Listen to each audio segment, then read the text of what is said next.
некенің мінсіз болуы міндет емес. Неткен жарасымды жұп. Расында бұл неке жәннатта қиылған. Ертегілерде баян етілгендей, бұл керемет теңеулер Юсуф пен Фатиманың неке тойынан кейін білдірілген ой пікірлер еді. Жылдар өтті. Кең үйде екі әдемі бала дүниеге келді. Десе де, үй болған соң ыдыс-аяқ сыңғырламай тұрмады. Басқа некелер сияқты Юсуф пен Фатима да біраз кикілжіңдер мен өткелдерді бастан өткерген сияқты еді. Олардың екеуі де шынайлық пен арадағы түсініспеушілікті жойып барып қана ұйқыға жататын. Фатима өзінің жарына бір ұсыныспен келіп, менің әлгінде ғана некемізді қалай берік етуге болатындығын, оның жолдарын оқыған едім деді жымиып. Біздің бойымыздағы бір-бірімізге деген ұнамайтын қасиеттерімізді, не болмаса мінезіміздің кейбір тұстарын параққа тізбелеп жазып шығамыз.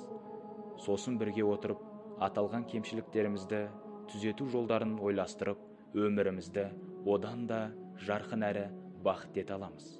Жолдасы келіседі. Сөйтеді де, екеуі үйдің екі бөлек бөлмесіне барып, жарының немесе жұбайының бойындағы бір-біріне ұнамсыз көрінген, жақтырмайтын әдет қылықтары туралы ойлана бастайды.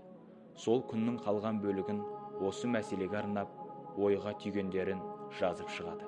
Келесі күні таңертең дастархан басына келіп жайғасады да, екеуі де кешегі тізімдеріне жазғандарын оқып, соларды талқылайтын болып келіседі.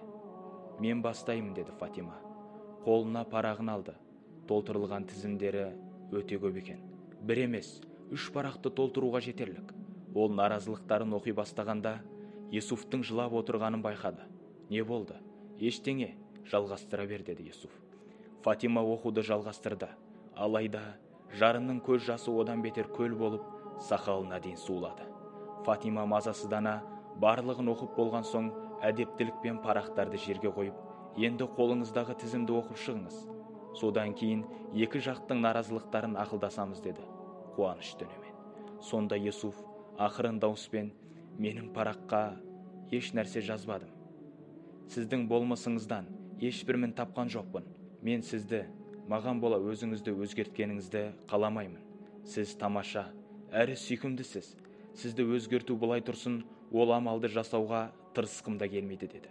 Оның шыншылдығы және махаббатының тереңдігі әйелін таң қалдырды. Фатима бұрылды да егіліп жылай берді. Бұл жарыңыздың әрі кемшілігіне көз жұма қарау деген сөз емес.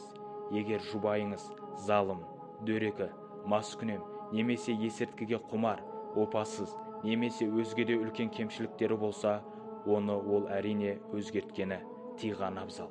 Алайда кішкентай еленбес кемшіліктері болса, жаратушымыз Аллаға қолымыздан келгенге құлшылық жасап жүрген армандарымызға, ислам көрсеткен жолмен жететін, адал жолмен өзіміздің және отбасымыздың несібесін айырып жүрген кемшіліктерден арылмаған жаратылыс екенімізді ұмытпағанымыз жөн. Барлығымыздың бойымыздан мін табылады. Егер жұбайыңызды зерттейтін болсаңыз, оның көптеген кемшіліктерін, ұнамсыз қылықтарын табуға болады. Ал сіз білесіз бе? Егер айнаға қарасаңыз, сіз дәл сол кемшіліктерді өзіңіздің бойыңыздан да табасыз. Егер сол кемшіліктерге қадала берсеңіз, сіз ешқашан бақытты өмір сүре алмайсыз. Әрқашан бірдеңеден қанағаттанбай, көңіл күйіңіз жоқ болып, қанағатсыз, көңіліңіз бұдан да зорын қалайтын болады. Солай жасай жүріп, некеңізді де бақытсыз ететін де өзіңіз. Оның орнына жұбайыңыздың әсемдігіне, жақсы мінезіне, әдемі қылықтарына, мейірімді іс-қимылдарына, жаратушы Алламен байланысатынына және ислами амалдарына назар аударыңыз. Сұлулықты іздесеңіз табасыз. Оны бағалай білген сайын ол үлкейе түседі. Араларыңыздағы сүйіспеншілік тасқын өзен сияқты тереңдей түсіп, уақыт өткен сайын күшейеді. Сізді мазалап жүрген ұсақ заттардың маңыздылығы азаяды. Ал Алла оған алғыс білдіргендерге риза болады. Отбасыңызға шапағатын шашып, жұбайлар арасындағы жайлылық пен құрметті, сыйластықта арттырады. Егер кімде-кім алғыс білдіруді қойып, ұсақ кемшіліктерге көз тіге беретін болса, онда бұл күдіксіз Алла берген сансыз нығметтерді бағаламау, оған шүкіршілік етпеу болып табылады. Алла тағала, егер шүкір етсеңдер, арттыра беремін. ал егер қарсы келсеңдер, азабым тым қатты деп ескерткен.